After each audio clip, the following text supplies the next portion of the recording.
मीतं पुरुषं महान्तं आदित्यवर्णं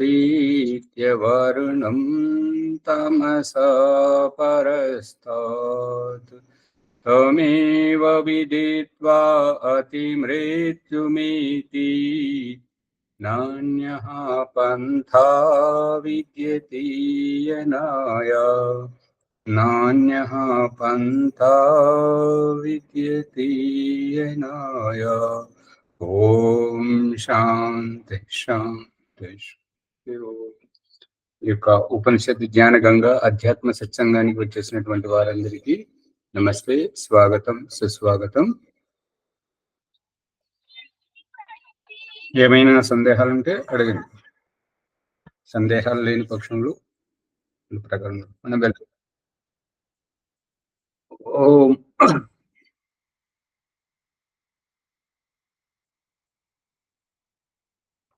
జీవాత్మ పరమాత్మ విషయంలో మనం తెలుసుకుంటున్నాం. ఈ యొక్క ప్రకరణం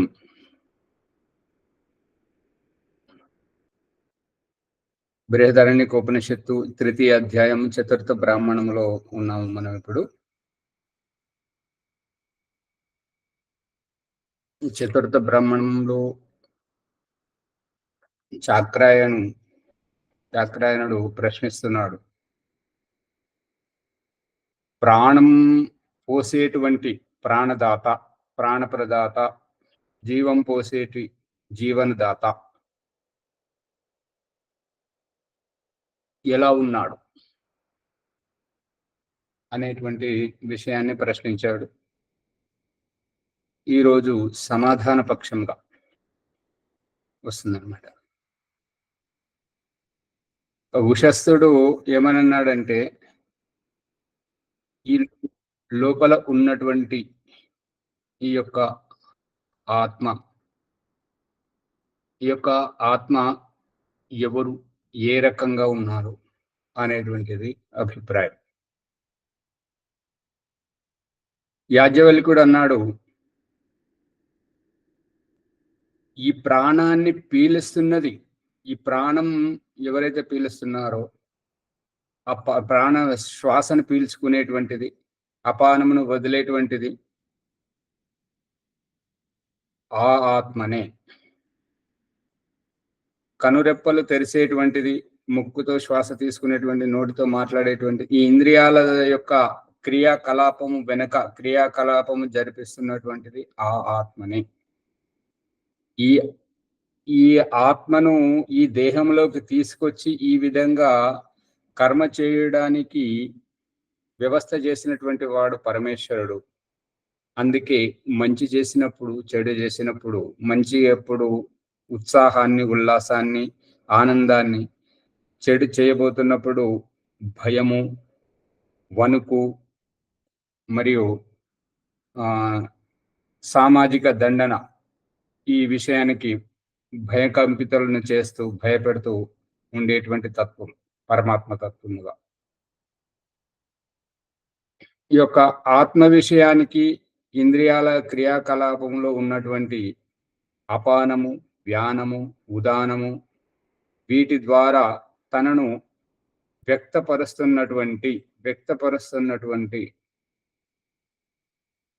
పొద్దుగూకడము, పొద్దు పొడవటము, సూర్యోదయం, సూర్యాస్తమయం, గాలి వీయటము, వర్షము రావటము, చెట్లు మొలవడం, పంటలు పండటము, ప్రాణులు జన్మించడము, చనిపోవడము, వీటన్నిటి వెనుక శక్తి ఉండడం, ఇవన్నీ చేయిస్తూ ఉండడం ఈ యొక్క బ్రాహ్మణంలో చెప్తున్నటువంటి రహస్యం.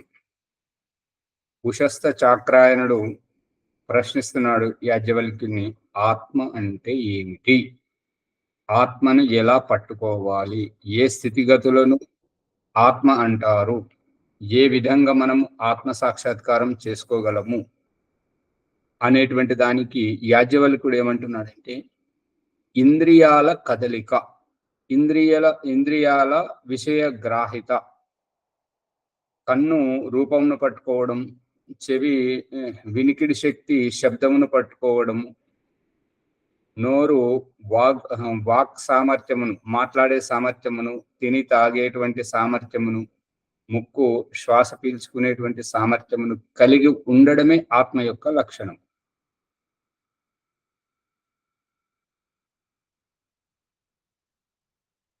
ఇంద్రియముల రూపంగా, దేహము రూపములుగా సూర్య చంద్ర నక్షత్ర ఈ యొక్క ప్రకృతి, భగవంతుడు ఏమంటున్నాడు అని అంటే, సూర్య ఆత్మ జగతస్థస్థుషశ్చ. ఈ యొక్క ప్రకృతిలో అండపిండ బ్రహ్మాండములు ఈ సూర్యుడు ఆత్మగా ఉండడం వల్లనే ఈ జగత్తంతా తస్థుష స్థిరముగా ఉన్నది. స్థిరముగా ఉండి సక్రియముగా వ్యవస్థను కొనసాగిస్తున్నది. ఈ యొక్క అండపిండ బ్రహ్మాండం అంతా సక్రియంగా వ్యవస్థితం అవ్వడానికి కారణం ఆ యొక్క సూర్యుడు ఆత్మగా ఉండి. సూర్య ఆత్మ జగతస్థస్థుషశ్చ. ఈ రకంగా మన దేహంలో నేను అనేటువంటి ఆత్మ ఏ రకంగానైతే ఉందో, ఈ యొక్క బ్రహ్మాండంలో సూర్యుడు ఆత్మగా ఉన్నాడు. నేను అనే ఆత్మ ద్వారా నా దేహము, నా జీవితము ఏ రకంగా సక్రియాత్మకంగా కనబడుతుందో, సూర్యునిలో ఉన్న పరమాత్మ ద్వారా, సూర్యుని ద్వారా ఈ యొక్క బ్రహ్మాండం కూడా అదే విధంగా సక్రియాత్మకంగా కనబడుతుంది.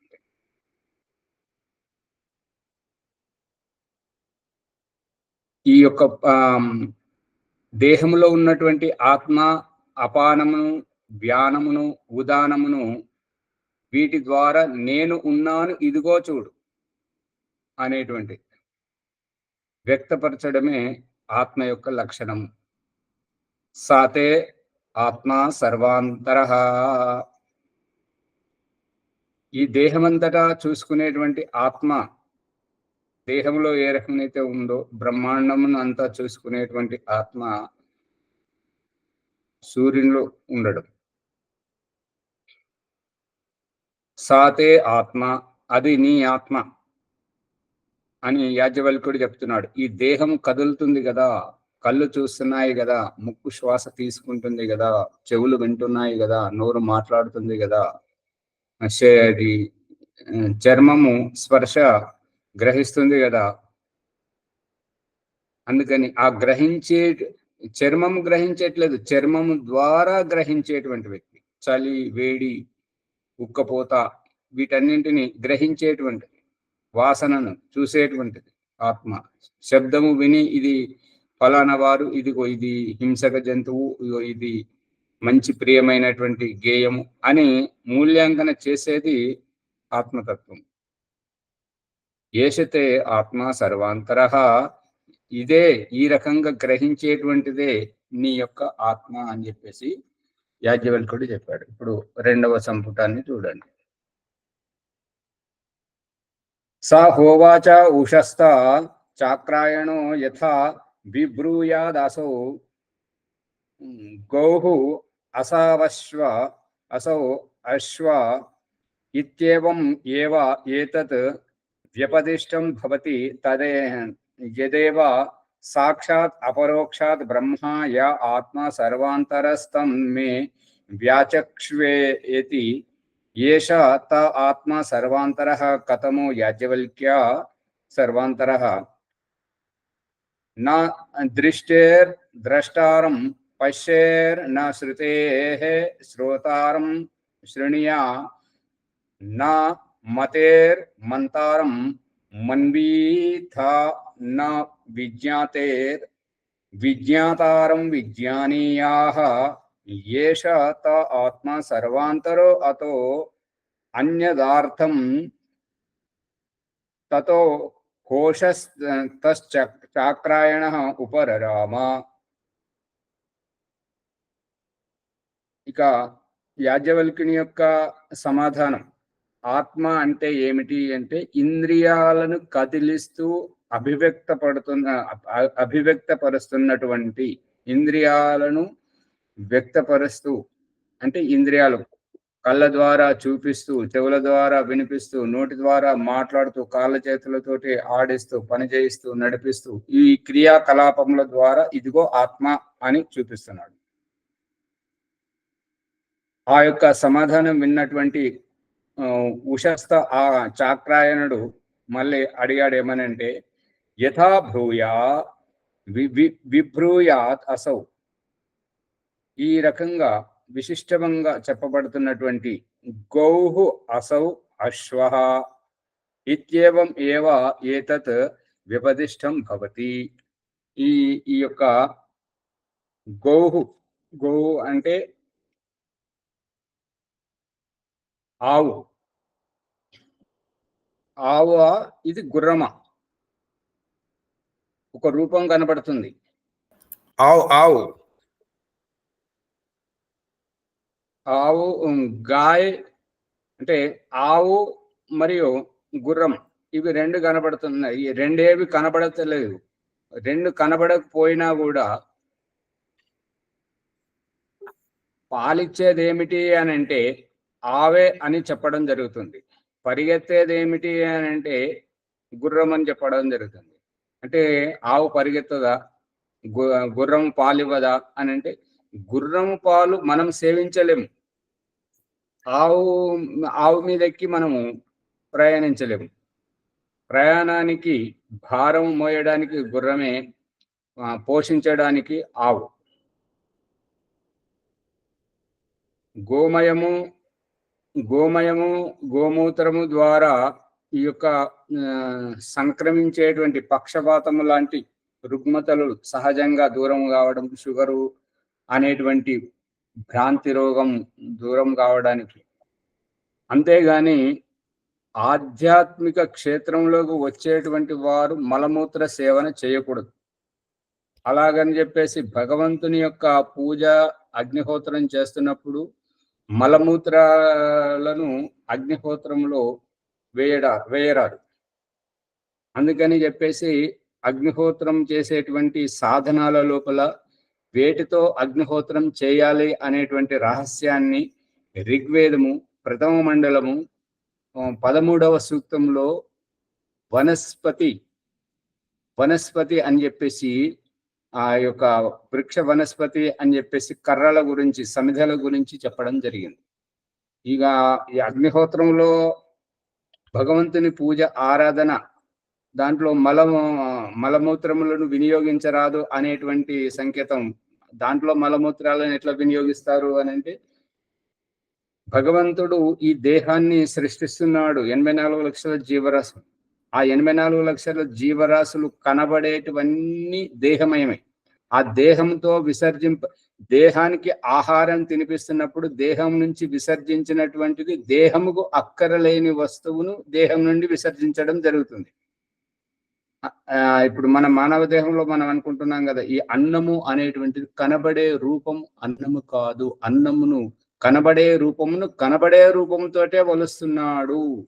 ఈ చెరుకు గడను గాని, వరి, గోధుమ, ఈ యొక్క అరటి, కొబ్బరి, మామిడి, ఇవి కనబడే రూపాలు. ఈ రూపాలను దేహము అనేటువంటి దీనితోటే దవడలతో నమలిస్తున్నాడు.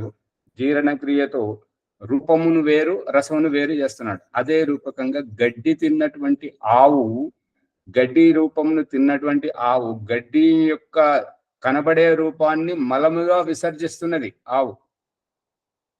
కాబట్టి ఆ విసర్జన వస్తువు పూజ్యం కాదు. పూజ్యము మానవ దేహానికే కాదు. అటువంటిది భగవంతునికి అగ్నిహోత్రంలో పిడికలతోటి అగ్నిహోత్రం చేయడం ఇది అత్యంత హేయకరమైనటువంటిది. ఇది ప్రమాణం ఏంటి?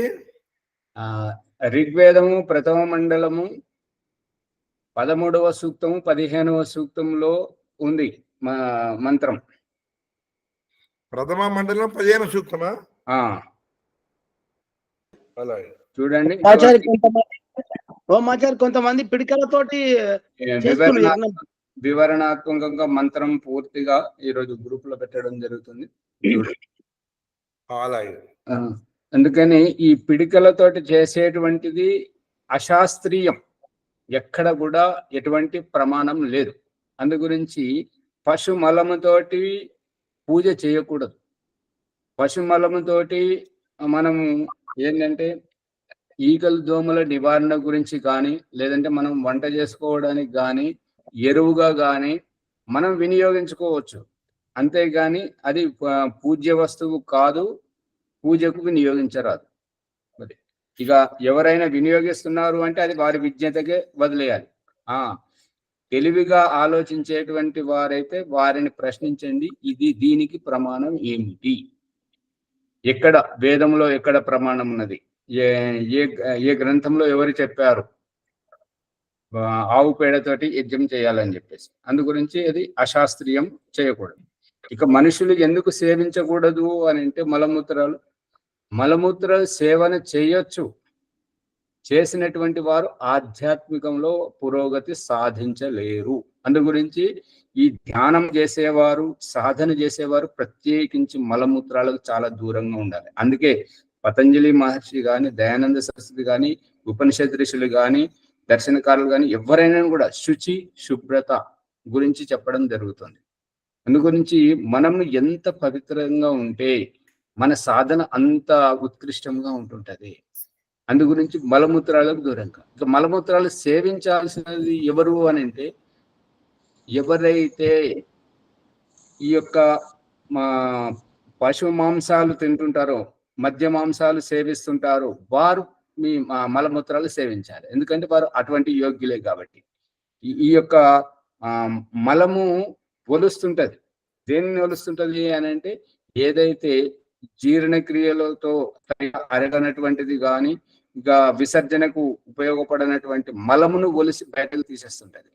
దయానంద సరస్వతి సత్యార్థ ప్రకాశం 10వ సంలాసం భక్ష అభక్ష ప్రకరణము లోపల మలము ఎంతగా విసర్జించాలి అని అంటే, దుర్వాసన వచ్చేంత వరకు విసర్జించాలి. దుర్వాసన రానప్పుడు అది విసర్జించకూడదు. అది శరీరం, ఆ యొక్క మలము శరీరమే, మలమే బలం శరీరానికి. అందు గురించి ఎప్పుడైనా మనకు బయలుకి పెట్టినప్పుడు, లూజ్ మోషన్ అయినప్పుడు నీరసం వస్తుంటది. ఎందుకు అంటే ఉన్నదంతా పోయింది కాబట్టి. ఆ పృథ్వీ, ఈ యొక్క అన్నం, మనం తినేటువంటి అన్నమే ఈ పృథ్వీ తత్వము కాబట్టి గురుత్వాకర్షణతోటి పృథ్వీని పట్టుకొని ఉంటుంది. అందువల్లనే మనం నిలవగలుగుతున్నాము, నడవగలుగుతున్నాము, పరిగెత్తగలుగుతున్నాం. అందుకని వాసన వచ్చేదంతా అది మన శరీరానికి హాని కలిగిస్తుంటది కాబట్టి అది విసర్జన వస్తువు. అదే ఆ వాసన వచ్చేటువంటిది బయటకు వస్తుంటది, విసర్జించాలి అని రాశాడు. మీరు చూడండి.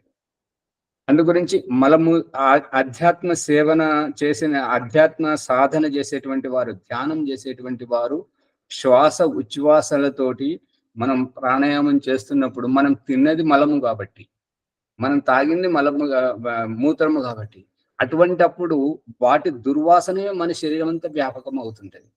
అధ్యాత్మ ఉద్బోధనం అనేటువంటిది ఎలా జరుగుతుంటది? అందుకని అధ్యాత్మ సాధన చేసేవారు మలమూత్రాలకు చాలా దూరంగా ఉండాలి.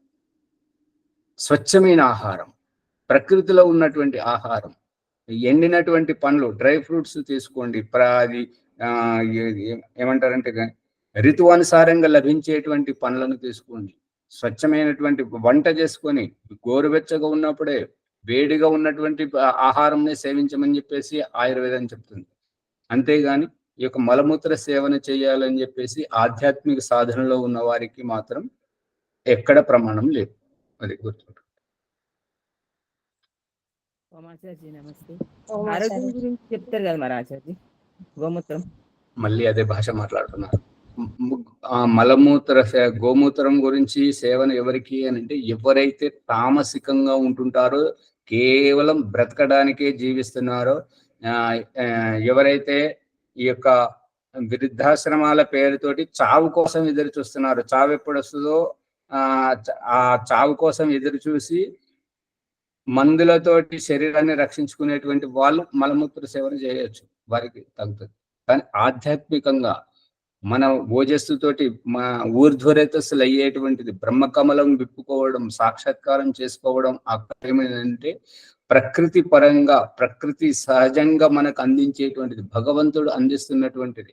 ఇందాక వారు రాజమణమ్మ గారు చెప్తున్నారు కదా, మనిషి మనిషి అని కాదు, ప్రతి ప్రాణి పుట్టే కంటే ముందే తల్లి ఎదులో శిశువుకు కావలసినటువంటి చనిపాలను కానీ, ఈ యొక్క ప్రకృతి పంచమహాభూతాలను, నీళ్లను కానీ, అగ్నిని కానీ, గాలిని కానీ, ప్రతిదీ మనకంటే ముందే వాటిని ఏర్పాటు చేసి మనల్ని పుట్టించి మనకు ఎటువంటి అసువిధ లేకుండా అంత మనకు సువిధాజనకంగా ఏర్పాటు చేసి ఇదంతా చేస్తున్నాడు భగవంతుడు అనేటువంటి విషయం ఎట్లయితే స్పష్టమైందో, ఇక్కడ భగవంతుడు ఎవరికి మలమూత్రాల గురించి ఏర్పాటు చేయలే, ఏ పశు మలము ఎవరికి ఏర్పాటు చేయలే. కనబడుతుంది అమ్మగారు? ఆరోగ్యం గురించి అన్న స్వామి ఆచార్జీ. మళ్ళీ ఆరోగ్యం గురించి అన్నప్పుడు ఆరోగ్యం గురించి అన్నప్పుడు అనారోగ్యం, ఇప్పుడు ఎలోపైతే ఏం చేస్తారు అని అంటే, ఒక పైపు పగిలిపోతే బయట నుంచి మూయడానికి ప్రయత్నం చేసేటువంటిది ఎలోపతి, దానికి మాత్రమే చికిత్స చేస్తారు. ఆయుర్వేదం ఆలస్యంగా ఎందుకు పనిచేస్తుంది అని అంటే, ఏ కారణం చేత ఆ చిత్రం పడిందో ముందు ఆ కారణానికి చికిత్స చేయడం, దాన్ని నయం చేయడం. ఇప్పుడు పైపు పగిలిపోయినప్పుడు దాన్ని బయట నుంచి మూస్తే ఏంటంటే, బలవంతంగా మూస్తే ఏంటంటే, ఇక్కడ కాకపోతే ఇంకొక చోట పగిలిపోతుంది. అదే అందుకే ఈ రోగానికి మందిస్తే ఇంకొక రోగం ఇంకేదో తలెత్తడం జరుగుతుంటది. అదే ఆయుర్వేదంలో ఏంటంటే, శరీరాన్ని ప్రక్షాళన చేసినట్టుగా ఏంటంటే, ఏ కారణం చేత అయితే. అందుకని మంచి అనుభవపేతమైనటువంటి వైద్యుడు చికిత్స చేస్తే మొట్టమొదట ఆ రోగాన్ని చూసే కంటే ముందు వారి పొట్టను చూస్తాడు, వారి నాలుకను చూసి మొత్తం పొట్ట శుద్ధి చేయిస్తాడు. చేయించిన తర్వాత మళ్ళీ 3వ రోజుకు 4వ రోజుకు మళ్ళీ అటువంటి ప్రభావం ఉంటే అప్పుడు మందిస్తాడు. వీళ్ళైతే పోగానే తలనొప్పి అనగానే తలనొప్పికి ఇస్తుంటారు, కడుపు నొప్పికి ఇస్తుంటారు, జలుబుకి చేస్తుంటారు, అన్నిటికీ ఇస్తుంటారు. వింటున్నారు అమ్మగారు? నొప్పి వస్తున్నది అని చెప్పేసి డాక్టర్ దగ్గరికి పోతే పెయిన్ కిల్లర్ ఇస్తారు. పెయిన్ కిల్లర్ తోటి ఏమవుతుంటుంది అంటే క్యాన్సర్ రోగం వస్తుంటుంది. అట్లా ఉంది. రోగానికి నిదానం ఏంటంటే, పొట్ట శుద్ధి చేయడం గురించి ఈ యొక్క గోమూత్రం తాగించడం జరుగుతుంటది. ఈ పొట్ట శుద్ధి చేయడానికి, పొట్ట మలమును గొలవడానికి ఈ ఆయుర్వేదంలో, నేచర్ క్యూర్ లో, ప్రకృతి చికిత్సలో ఏంటంటే, ప్రకృతి చికిత్స వాళ్ళు ఎనిమా పేరుతోటి సబ్బు నీళ్లు కానీ, వేపాకు ముదురు రసం కానీ, ఇంకా ఈ వడ్ల ముక్కులు చూసారా? వడ్ల ముక్కులు, వరి గింజలకు, గోధుమ గింజలకు ముక్కులు ఉంటాయి చూసారా? చూసాం. ఎక్కడ ఉంటాయి? కిందికుంటాయా మీదికుంటాయా? కిందికుంటాయా మీదికుంటాయా ముక్కులు? రెండు దిక్కులు ఉంటాయి. అది ఎలా ఉన్నారు చెప్తున్నారు. శ్యామలయ్య గారు, వరిని గింజను పట్టుకొని చూడండి, వడ్ల గింజను పట్టుకొని చూడండి, కింద ఏదైతే తొడిమని పట్టుకుంటుంటదో అక్కడ ఉంటది ముక్కు. ఒకవైపు ఉంటది. గోధుమకు గాని ఇటు కింది వైపు ఉంటుంటది, మూలం దగ్గర ఉంటది. ముక్కు అనేటువంటిది గుండ్రగా ఉంటది, గుర్తుపెట్టుకోండి. ఒకవైపు తొడిమ ఉంటది, ఇంకొక వైపు గింజ ఉంటది. అవి వాటిని ఇస్తుంటారు. ఇంకా కొంతమంది ఈ ఇసుకను కూడా ఇస్తుంటారు, అది తీసుకొస్తుంటది అని చెప్పేసి. ఇక సరళంగా ఇవన్నీ ఎందుకు అని చెప్పేసి గోమూత్రం ఇస్తుంటే, అది విసర్జించినటువంటి మూత్రం ఒక పశు శరీరం నుండి వచ్చినటువంటిదే కాబట్టి అది మన శరీరాన్ని ఒలిసి తీస్తుంటది. దీనన్ని మంచిది. అభయాది మోదకం ఔషధం వచ్చింది, అది తీసుకోండి. మీకు డాబర్, జండు, బైద్యనాథ్ ఏ ఆయుర్వేద షాపులోనైనా సరే అభయాది మోదకం చాలా బాగా పనిచేస్తుంది. ఇప్పుడు ఔషధ రూపంలో గోమూత్రం తీసుకోవచ్చు కదా, అవసరం ఉన్న వాళ్ళు, అందరు కాకుండా. అదే ఆ తామసిక మధ్య మాంసాలు సేవించేటువంటి వారి ఆరోగ్య స్థితి ఆ రకంగానే ఉంటది కాబట్టి వారికి మలమూత్రమే సరి అయినటువంటి తొందరగా నిదానం చూపిస్తుంది. ఈ ఆధ్యాత్మికంలో ఉన్నటువంటి వాళ్ళు స్వచ్ఛమైన ఆహారం, తాజా ఆహారం తీసుకుంటారు కాబట్టి, సాత్విక ఆహారం తీసుకుంటారు కాబట్టి వీరికి మలమూత్రం అవసరం లేదు. భాగ్యలక్ష్మమ్మ గారు చాలాసేపటి నుంచి ఆగారు, చెప్పండి. అదే రాజమన్నమ్మ గారు వేసిన ప్రశ్నని ఆరోగ్యానికి మంచిదని మరి కొద్ది మంది గోవు దగ్గరకు పోయి అక్కడ డైరెక్ట్ పట్టుకొని కూడా తాగుతున్నారు ఆచార్యజీ, గోశాలకు పోయి. వారికి అంతవరకే తెలుసు. వారికి చెప్పేటువంటి గురువు ఆధ్యాత్మిక సాధనలో మలమూత్రాలకు దూరంగా ఉండాలి, శుభ్రత పరిశుభ్రత పాటించాలని చెప్పేసి మనకు పతంజలి చెప్పినటువంటిది, దయానంద సరస్వతి చెప్పినటువంటిది, వేదము చెప్పేటువంటిది వారికి అర్థం కాదు. వారికి అదే అర్థమైంది కాబట్టి తాగనండి, వదిలేయండి. దయానంద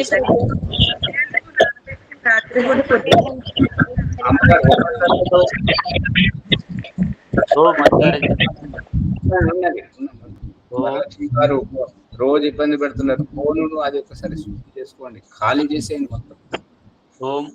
కంపెనీ రీసెట్ ఫార్మాట్ చేయండి, చేస్తే ఇక మళ్ళీ కొత్తలాగా పనిచేస్తుంది. ఉండండి, ఒక్క నిమిషం ఉండండి. ప్రభాకర్ గారు, భాగ్యలక్ష్మి గారు మీరు పూర్తిగా. గృహ ప్రవేశంకు వాడతారు గోమూత్రం, గోమయం అనేసి, గోవు పెండ అనేసి, మళ్ళీ చనిపోయినప్పుడు కూడా గోమూత్రము గోపెండ కావాలని చెప్పేసి వాడతారు. మరి అది ఎందువలన ఆచార్యజీ? ఈ ప్రశ్నలోనే సమాధానం ఉంది. అక్కడ ఏంటంటే గృహ ప్రవేశం రంగుల వాసన కానివ్వండి, ఇంకేదైనా బ్యాక్టీరియా కానివ్వండి మనల్ని ప్రభావితం చేయకుండా, చనిపోయిన వ్యక్తి దగ్గర అతని శరీరం నుండి వచ్చినటువంటి దుర్వాసన మనల్ని ప్రభావితం చేయకుండా. అందుకని దయానంద సరస్వతి అంత్యేష్టి చేసి వచ్చిన తర్వాత ఇంట్లో ఏం చేయాలనే దానికి అగ్నిహోత్రం చెప్పాడు. ఈ గోమూత్రం ఎవరు వినియోగిస్తుంటారు అంటే అగ్నిహోత్రం గురించి తెలియని వారు, అగ్నిహోత్రం చేయని వారు, ఇటువంటి రహస్యాలు తెలియనటువంటి వాళ్ళు. వాళ్ళకి ఏంటంటే ఇది ఒక రకంగా స్థూల బుద్ధి, సూక్ష్మ బుద్ధి కాదు. ప్రభాకర్ గారు. ఓం ఆచార్య. ఆవు పంచితం అంటారు, దాంట్లో పంచితం అంటే అర్థం ఏంటి? 5 రకాలు ఏమన్నా ఉంటాయా?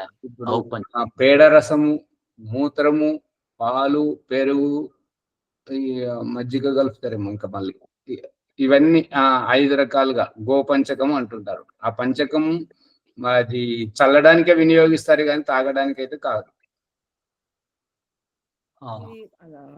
పంచగవ్యం అనేది చేస్తారు కదా ఆరోగ్యం దృష్ట్యా. పంచగవ్యం అనేటువంటిది ఇప్పుడు ఏంటంటే ఆధ్యాత్మిక క్షేత్రంలో ఉన్న వారికి అటువంటి జటిలమైనటువంటి రోగాలు రావు, అది గుర్తుపెట్టుకోండి. ఆధ్యాత్మికంలో సక్రియమైనటువంటి వాళ్ళు మొట్టమొదటి నీళ్లు తాగుతారు. వేడి నీళ్లు తాగడం వల్ల సుఖ విరేచనం అయిపోతుంటది. దాంతో మంచి ఆహారం తీసుకుంటారు, వ్యాయామం చేస్తుంటారు, ఆసనాలు ప్రాణాయామం చేస్తుంటారు. కాబట్టి అటువంటి జటిలమైన రోగాలు రావు. ఆ జటిలమైన రోగాలు వచ్చిన వారు ఈ ఆధ్యాత్మికంలో అడుగు పెట్టరు. ఓం ఆచార్య. ఓం ఉండండి మునిగా. అందుకని అమ్మగారు దీనికి ఏంటంటే ఇది రోగం నయమవుతుందని చెప్పేసి ఆధ్యాత్మికంగా విడిచిపెట్టేటువంటి వారు, మలమూత్రానికి పోయిన వాళ్ళు మళ్ళీ ఇటు రారు. మలమూత్ర సేవన చేసేటువంటి వాళ్ళు ఆధ్యాత్మికంలోకి లోతుగా రారు, బయట నటిస్తుంటారు అంతవరకు, కానీ అంతరార్థాన్ని గ్రహించరు. అది గుర్తుపెట్టుకోండి. వరలక్ష్మి అమ్మ గారు చాలాసేపటి నుంచి ఆగారు, చెప్పండి. మనము ధనియాలు నానబెట్టి రాత్రిపూట పొద్దుట అవి దంచుకుని నీళ్ళ మరగబెట్టి తాగితే సరిపోతుంది ఆచార్య. ముని గారు, ఇప్పుడు గోమూత్రమును ఇల్లు శుద్ధి చేయడానికి వరకు విశేషంగా ఇల్లు చల్లుతున్నారు కదా, మరి అదెట్లా? అదే దానికి ఇందాక సమాధానం చెప్పినాం కదా. ఇప్పుడు ఇంట్లో బ్యాక్టీరియా ఉన్నప్పుడు, దాని వల్ల అంటు రోగాలు వస్తున్నప్పుడు, వాసన వస్తున్నప్పుడు, యజ్ఞానికి దూరంగా ఉన్న వాళ్ళు యజ్ఞం చేస్తే సరిపోతుంది. ఇక అక్కడ మూత్రం చల్లాల్సిన పని లేదు. ఇక యజ్ఞం చేయనటువంటి వారు, యజ్ఞం గురించి తెలియనటువంటి వారు, యజ్ఞం అంటే అనవసరంగా ఆ నిప్పుల్లో వేసి కాల్చడం ఎందుకు అనేటువంటి అన్యథా భావించేటువంటి వారు మాత్రమే ఈ యొక్క గోమూత్రం చల్లుకుంటారు. అక్కడ పుట్టినటువంటి శిశువుకు ఆ తొట్టెల కింద పొగ వేయడం, ఇది ద్వారం లోపల కుంపటి పెట్టడం, ఇదంతా గమనిస్తున్నారా లేదా? భగవంతుడు అగ్నిహోత్రం చేయడమే మనకు నేర్పిస్తున్నాడు అందరికీ. అవును, అగ్నిహోత్రి గారు అంటున్నారు ఏంటంటే తొందరగా బృహదారణ్య ఉపనిషత్తును ముగించండి, మనం ప్రాణ విద్య నేర్పిద్దాం వారికి, ఇక వేరే ఉదాహరణలు తీసుకురాకండి అని అంటున్నారు. చూడండి అగ్నిహోత్రి గారు, ప్రశ్నలు వస్తున్నప్పుడు సమాధానం. నమస్తే స్వామి, అట్లేం లేదు. అయ్యో నమస్తే ఆచార్య, అందరు నమస్తే. అట్లేం లేదు, అన్ని నడవనండి. నేను మీ దగ్గర అనింది నా నా ఆ, వ్యక్తిగత విషయం. అట్లేం లేదు. దీని తర్వాత అదే కొనసాగిద్దాం, ఎందుకంటే లోతుగా అంటే సాధన అనేది అది ఎవరికి వాళ్ళు వ్యక్తిగతంగా చేసుకునే విషయం, కానీ అది సరే, సరే. సామికంగా ఓహో. లేదు, దానికి ఏం లేదు. ఇది ప్రశ్నలు ఇస్తేనే కదా అసలు జవాబులు దొరికేది. అవును. అట్లేంది, అందుకే అట్లేం లేదండి, అట్లేం లేదు. ఆ మీరు ఏది ఉందో అది కొనసాగని. యాజ్ఞవల్కుడు చెప్తున్నాడు ఏంటంటే, అందరి లోపల ఉన్నటువంటిది ఈ ఆత్మనే, ఇంద్రియాల ద్వారా క్రియాకలాపాలు చేస్తున్నటువంటిది, క్రియా వ్యవహారం చేస్తున్నటువంటిది. క్రియా వ్యవహారం చేయడం సజీవంగా ఉండడం, క్రియా వ్యవహార రహితంగా ఉండడం మృత శరీరం. అందు గురించి ఈ క్రియా వ్యవహారం ఏదైతే జరుగుతుందో, ఈ క్రియా వ్యవహారం యొక్క కదలిక ద్వారా, ఈ కదలిక చేసేది ఆత్మ. నీకు కంటికి చూడాలంటే ఈ కదలిక నీకైతే కంటికి కనిపిస్తుంది కదా, ఓ ఉషస్థ చాక్రాయన, నీకు ఈ కదలికలు అయితే కనిపిస్తున్నాయి కదా, మనిషిలో, పశువులో, పక్షిలో, క్రిమి కీటకాల్లో 84 లక్షల జీవరాశుల జన్మలలో కనిపిస్తున్నాయి కదా, ఆ క్రియాకలాపం చేసేటువంటిది జీవాత్మ అని చెప్తున్నాడు.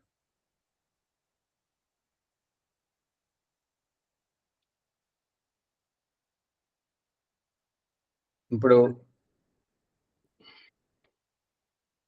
సాక్షాత్తుగా ఇక్కడ ఈ ఉపనిషత్తుకారులు ఒక్కొక్క ప్రసంగంలో ఏం చెప్తుంటారంటే, ఆత్మ అని చెప్పేసి బ్రహ్మ దగ్గరికి తీసుకెళ్తారు, పరమాత్మ దగ్గరికి తీసుకెళ్తారు, మళ్ళీ ఆత్మ దగ్గరికి తీసుకెళ్తారు. ఇది ఈ రహస్యం ఎవరికి బోధపడుతుందంటే, ఎవరైతే సంస్కృత భాష నేర్చుకుంటారో, ఎవరైతే సంస్కృత భాష నేర్చుకుని స్వాధ్యాయం చేస్తూ గురువుల యొక్క సత్సంగంలో, సాంగత్యంలో ఉండి ఈ రకంగా ప్రతిదానిని అడిగి తెలుసుకుంటారో, అటువంటి వారికి మాత్రమే అర్థమవుతుంది. కేవలం స్వాధ్యాయం చేసేవారికి, కేవలం వినేవారికి మాత్రం ఈ రహస్యం అర్థం కాదు, భ్రమ కలుగుతుంటది. అప్పుడే పరమాత్మ అంటుంటారు, అప్పుడే ఆత్మ అంటుంటారు.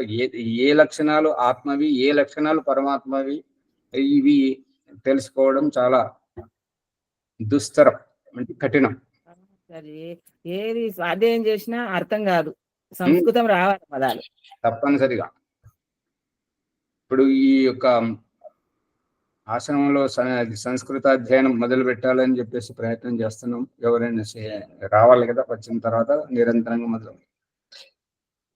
అందుకని ఇక్కడ ఏమని చెప్తున్నానంటే, సాక్షాత్ అంటే ప్రత్యక్షంగా బ్రహ్మ అంటే ఇక్కడ ఇప్పుడు దేహంలో ఈ యొక్క కాళ్ళు చేతులు కదలడము, నోరు మాట్లాడడం, చెవులు వినడము, ముక్కు శ్వాస తీసుకోవడం, కళ్ళు చూడడం, ఈ వ్యవహారంతోటి దేహంలో ఏ రకమైతే ఆత్మను గుర్తించడం జరుగుతుందో, సూర్యోదయం అవటం, సూర్యాస్తమించడం, మరియు గాలి వీయటం, నదులు పొంగటం, వృక్ష వనస్పతులు విత్తనంతో మొలిసి పరిపక్వమై జీవులను పోషించటం, వీటన్నింటి వెనుక పరమాత్మ ఉన్నాడు అనేటువంటిది అభిప్రాయం. మళ్ళీ ఈ 84 లక్షల జీవరాశులు పుట్టడం, చావటం, అవి కుంటి గుడ్డి మూగవుగా కనబడుతుండడం, వీటన్నిటి వెనుక పరమాత్మ ఉన్నాడని చెప్పడం.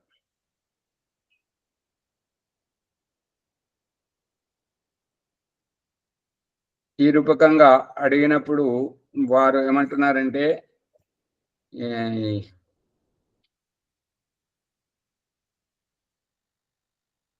వీటి లోపల, అన్నింటి లోపల ఉన్నటువంటిది ఆత్మ ఒకటే ఉన్నది అని చెప్పేసి ఆత్మ విషయాన్ని అభివ్యక్తపరుస్తున్నప్పుడు పరమాత్మ విషయాన్ని కనుమరుగు చేయడం, పరమాత్మ విషయాన్ని చెప్తున్నప్పుడు ఆత్మ విషయాన్ని కనుమరుగు చేయడం అంటే చూసి చూడనట్టుగా పట్టించుకోకపోవడం.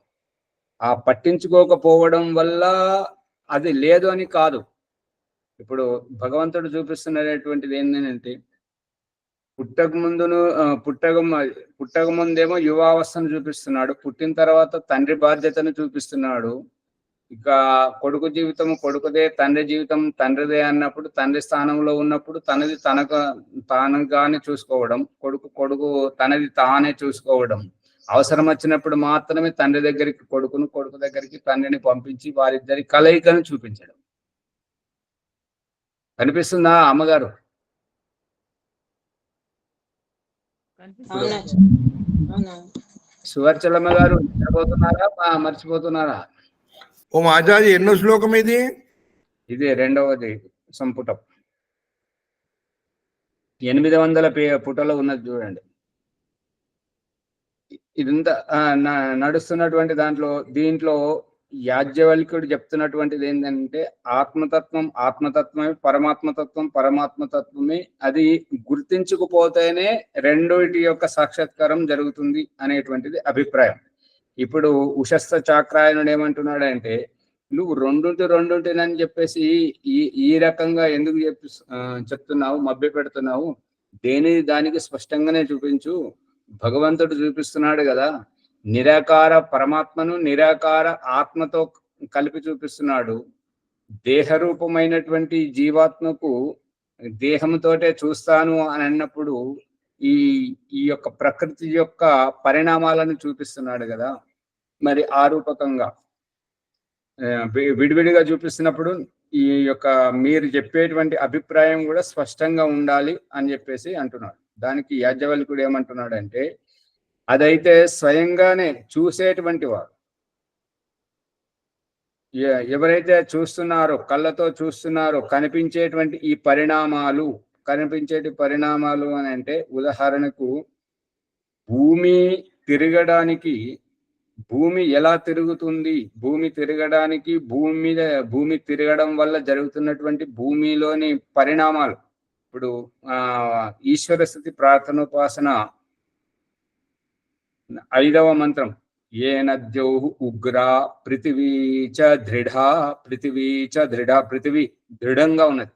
ఉట్టిలో పెట్టినటువంటి పాత్ర ఉట్టి తాడులు పట్టుకున్నట్టుగా ఈ యొక్క పృథివీ అనేటువంటిది, భూమి అనేటువంటిది ఈ రకంగా సూర్యకిరణాలతోటి గురుత్వాకర్షణతో పట్టుకొని ఉన్నది. ఆ రకంగా దృఢంగా ఉన్నది, కనబడుతుంది కదా. దీన్ని చూసినప్పుడు ఈ యొక్క సూర్యకిరణాల ద్వారా పట్టుకున్నటువంటి ఈ పృథివీ, ఈ యొక్క సూర్యుని ప్రమేయంతో ఈ యొక్క కురిసేటువంటి వర్షము ఉష్ణోగ్రత వల్ల, మరియు ఈ వీచేటువంటి గాలి తోటి ఈ యొక్క వృక్ష వనస్పతి మొలవడం, ఈ ప్రాణులను జీవింపజేయడం, పోషించడం, ఇవన్నీ కనిపిస్తున్నాయి కదా అనేటువంటిది యాజ్ఞవల్క్యుడు చెప్తున్నాడు. దానిని నీవు ఏ రకంగా చూడగలవు? ఈ యొక్క నిరాకారమైనటువంటి, ఇప్పుడు దేహంతో ఉన్నటువంటి సంతానాన్ని దేహంతో ఉన్నటువంటి తండ్రి చూపిస్తున్నాడు. దేహంతో ఉన్నప్పుడు దేహంతో చూపిస్తున్నాడు. దేహరహితంగా ఉన్నప్పుడు దేహరహితమైనటువంటి అవస్థనే చూపిస్తున్నాడు. నిరాకారమైనటువంటి పరమాత్మకు నిరాకారమైనటువంటి ఆత్మస్వరూపంని, అక్కడ ఇక ఆకారాలు ఉండవు. అందుకే ధ్యానంలో కూర్చుండబెట్టి కళ్ళు మూయించి అనుభవపేతంగా తెలియజేస్తున్నాడు. కళ్ళతో చూసేటువంటిది సదేహంగా, తండ్రికి శరీరం, కొడుకుకు శరీరం, ఈ రకంగా దేహమును దేహరూపకంగా చూపిస్తున్నాడు. దేహరహితత్వాన్ని దేహరహితత్వంగా చూపిస్తున్నాడు. దేహరహితమైనటువంటి నిరాకారము సాక్షాత్కార రూపంలో చూపిస్తున్నాడు. సదేహంగా ఉన్నటువంటిది ప్రత్యక్షంగా చూపిస్తున్నాడు. రెండు కనబడుతున్నావా? కనపడుతున్నాయి.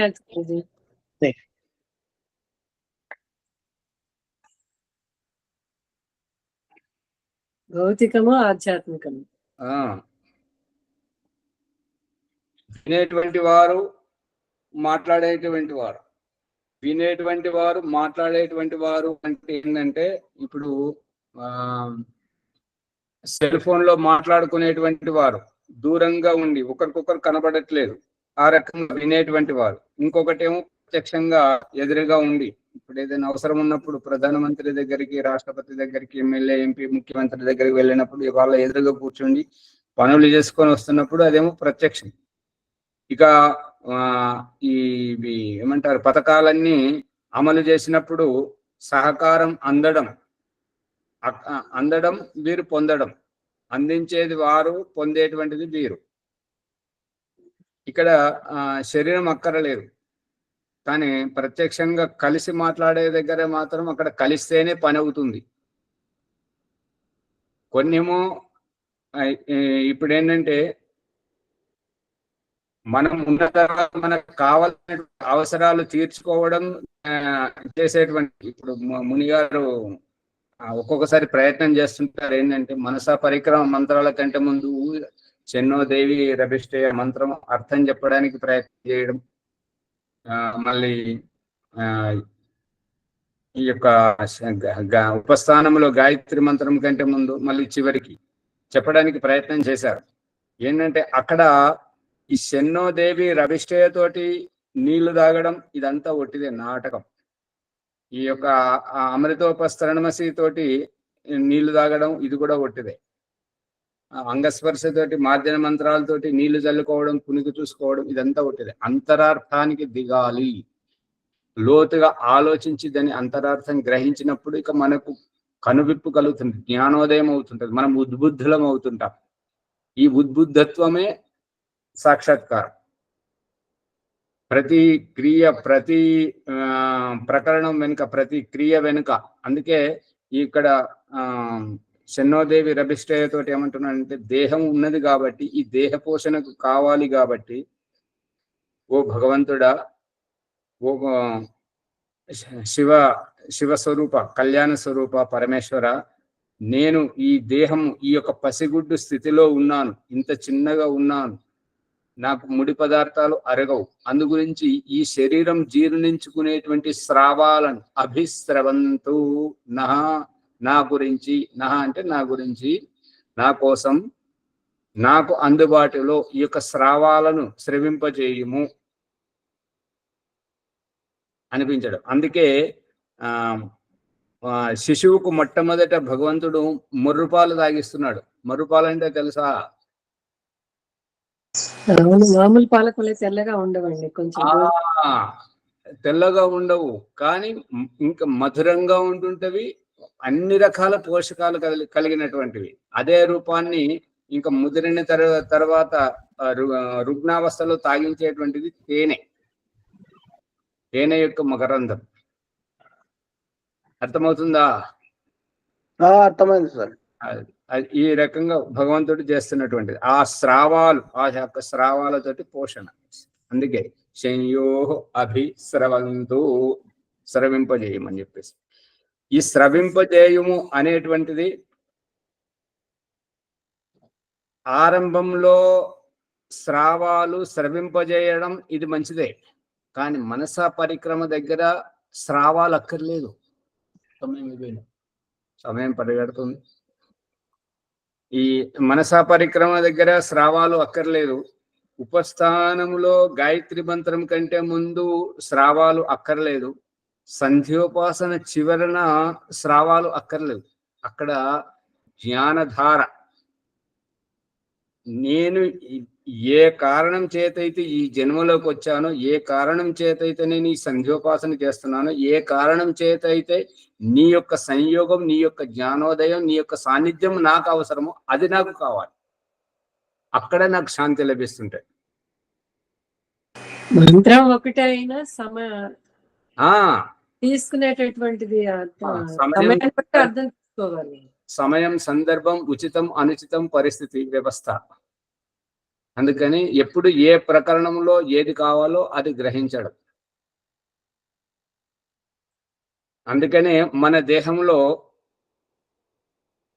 తల్లి గర్భంలో ఉన్నప్పుడు, తండ్రి గర్భంలో ఉన్నప్పుడు ఒక రకంగా, తల్లి గర్భంలో ఉన్నప్పుడు ఒక రకమైన స్రావాలు, గర్భం నుంచి బయటకు వచ్చాక పసిగుడ్డు స్థితిలో ఒక రకమైన స్రావాలు, ఎదుగుతున్నప్పుడు మెత్తని సున్నితమైనటువంటి ఉగ్గన్నం లాంటిది, ఆ తర్వాత యవనావస్థలో గట్టి బలమైన పదార్థాలు, వృద్ధావస్థలో పళ్ళుడగొట్టి మళ్ళీ అవే స్రావాల దగ్గరికి తీసుకురావడం.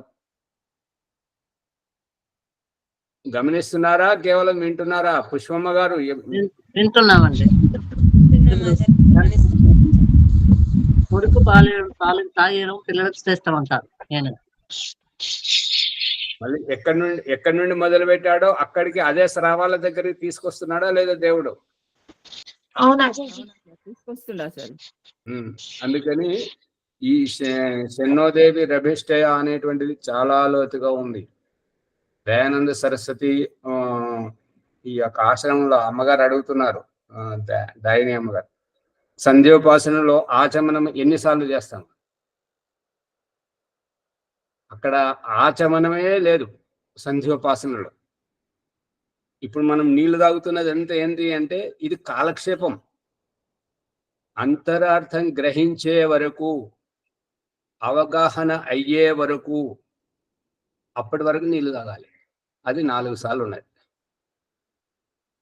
పట్టుకుంటున్నారా?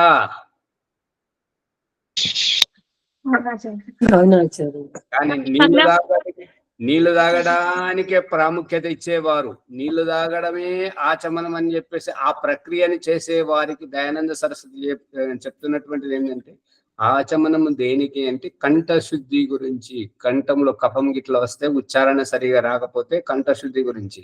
నోచేత్ నా. ఒకవేళ మీకు కంఠం సవరించడానికి కఫం గిట్ల ఆ దగ్గు గట్ల పొడి పొడిగా కంఠం లేకపోతే మీరు ఆచమనం చేయాల్సిన పని లేదు, నీళ్లు తాగాల్సిన పని లేదు. అంటే దీని అభిప్రాయం ఏంది? మరి నీళ్లు తాగాల్సిన పని లేనప్పుడు ఆ మంత్రం ఎందుకు పెట్టింది శన్నోదేవి రభిష్టయ అని అంటే, దాని అంతరార్థంలోకి దిగాలి, లోతైన అర్థాన్ని గ్రహించాలి. ఈ నీళ్లు తాగడం దగ్గరే కాలక్షేపం చేస్తుంటే ఆ ఇతర మతస్థులు ఎగతాళి చేస్తున్నారు కదా, దానికి బలి కావాల్సిందే. ఈ ఆర్య సమాజంలోకి పోతే ఏంటంటే రాత్రి పడుకోగానే మతి భ్రమిస్తుంటది, అందుకే పొద్దున్న లేచి పునికి చూసుకుంటున్నారు అంగాలు ఉన్నాయా లేవా అని చెప్పేసి. శ్యామలయ్య గారికి నవ్వొస్తున్నది చెప్తుంటే.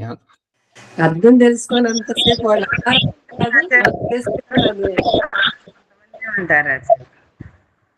సమయం చాలా అయిపోయింది కాబట్టి ఇప్పటికనే చెప్పుకున్నాం. ఓకే, నమస్తే. ఓం ఆచార్య ఓం ప్రకాష్ గారు ధన్యవాదములు. మనము ఆత్మను, పరమాత్మను,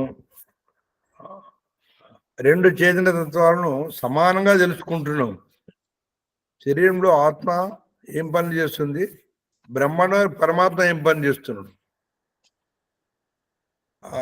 యాజ్ఞవల్క్య మహర్షి చక్కగా ఉదాహరణ ద్వారా వివరిస్తున్నారు మనకు, అది గ్రహించాలి. కాబట్టి ఈ ఎపిసోడ్ను లైక్ చేయండి, షేర్ చేయండి, సబ్స్క్రైబ్ చేయండి. 1-2 సార్లు వినండి. పక్కన ఉండే గంట సింబల్ గట్టిగా నొక్కండి. వినడం ద్వారా మనము ఇప్పుడు ఇక్కడ ప్రత్యక్షంగా ఉంటాడు, పరోక్షంగా వింటాం. వినడం ద్వారా జ్ఞానం ఇంకా అభివృద్ధి అవుతుంది. తెలియడం కోరుతున్నాను. తర్వాత ఏ రోజు వైదిక సంధ్యోపాసన భాగ్యలక్ష్మి గారు చేపిస్తారు. ధన్యవాదాలు.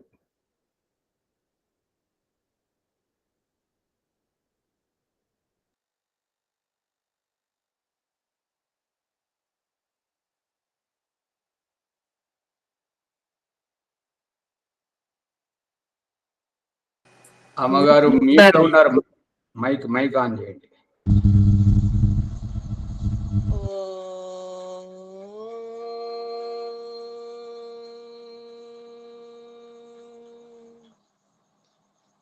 ఓం అమృతోపస్తరణమసి స్వాహా.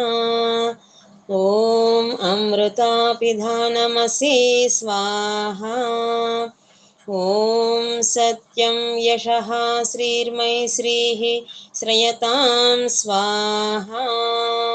అత బ్రహ్మ సందేశం. ఓం నమస్తే ఆచార్యజీ. ఓం షన్నో దేవీరభిష్టయా आपो भवन्तु पीतये शन्योरभिस्रवन्तु नः. ॐ वाक् वाक्, ॐ प्राणः प्राणः, ॐ चक्षुः चक्षुः, ॐ श्रोत्रं श्रोत्रम्, ॐ नाभिः, ॐ हृदयम्, ॐ कण्ठः, ॐ शिरः, ॐ बाहुव्यां यशोबलम्, ॐ करतलकरपृष्ठे, ॐ भूः पुनातु शिरसि, ॐ भुवः पुनातु नेत्रयोः, ॐ स्वः पुनातु कण्ठे, ॐ महः पुनातु हृदये, ॐ जनः पुनातु नाभ्याम्, ॐ तपः पुनातु पादयोः ॐ सत्यं पुनातु पुनः शिरसि ॐ कं ब्रह्म पुनातु सर्वत्र ॐ भूः ॐ भुवः ॐ स्वाहा ॐ महः ॐ जनः ॐ तपः ॐ सत्यम् ॐ मृतं च सत्यं चाभिदतपसोऽध्यजायत ततो रात्र्याजायत ततः समुद्रो अर्णवः ॐ समुद्रादर्णवादधि संवत्सरो अजायत अहोरात्राणि विदधदिश्वस्य मिषतो वशी ॐ सूर्याचन्द्रमसौ दाता यथा पूर्वमकल्पयत् दिवं च पृथिवीं च अन्तरिक्षमतो स्वः ॐ शन्नो देवीरभिष्टया आपो भवन्तु पीतये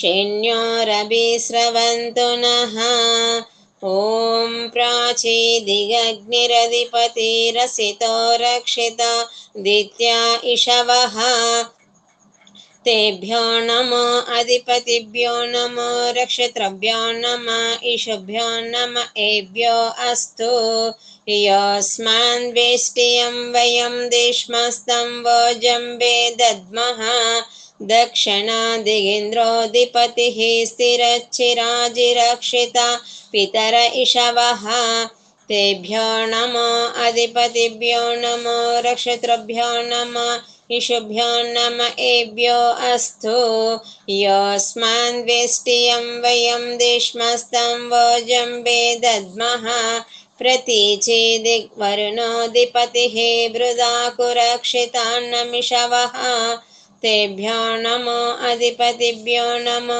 रक्षत्रभ्यो नमः ईशुभ्यो नम एभ्यो अस्तु यस्मान् वेष्टियं वयं देशमस्तं वोजम्बे दद्मः उदीचेदिक् सोमोऽधिपतिः स्वजो रक्षिता शनिरिषवः तेभ्यो नमो अधिपतिभ्यो नमो रक्षत्रभ्यो नमः ईशुभ्यो नम एभ्यो अस्तु यस्मान् वेष्टियं वयं देशमस्तं वोजम्बे दद्मः ध्रुवादिग्विष्णुरधिपतिः कल्माषग्रीवो रक्षिता वीरुदैषवः तेभ्यो नमो अधिपतिभ्यो नमो रक्षत्रभ्यो नमः ईशुभ्यो नम एभ्यो अस्तु यस्मान् वेष्टियं वयं देशमस्तं वोजम्बे दद्मः ऊर्ध्वादिग्बृहस्पतिरधिपतिः श्वित्रो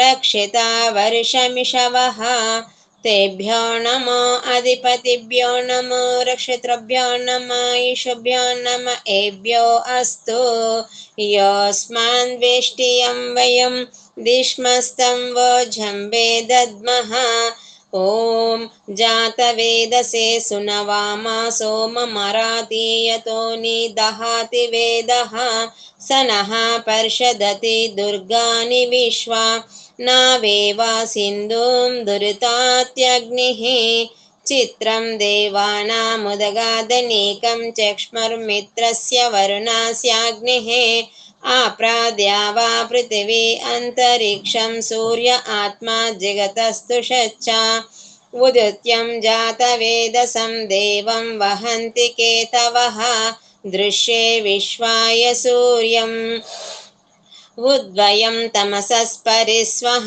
पश्यन्त उत्तरं देवं देवत्रा सूर्यमगन्मज्योतिरुत्तमं तच्चक्षुर्देवहितं पुरस्ताचक्रमुच्चरतो पश्येम शरदा शतं जीवेम शरदा शतं शृणुयाम शरदा शतं प्रब्रवाम शरदा शतम् अदीनस्याम शरदा शतं भूयच्च शरदा शतात् ॐ शन्नो देवीरभिष्टया आपो भवन्तु पीतये शन्योरभिस्रवन्तु नः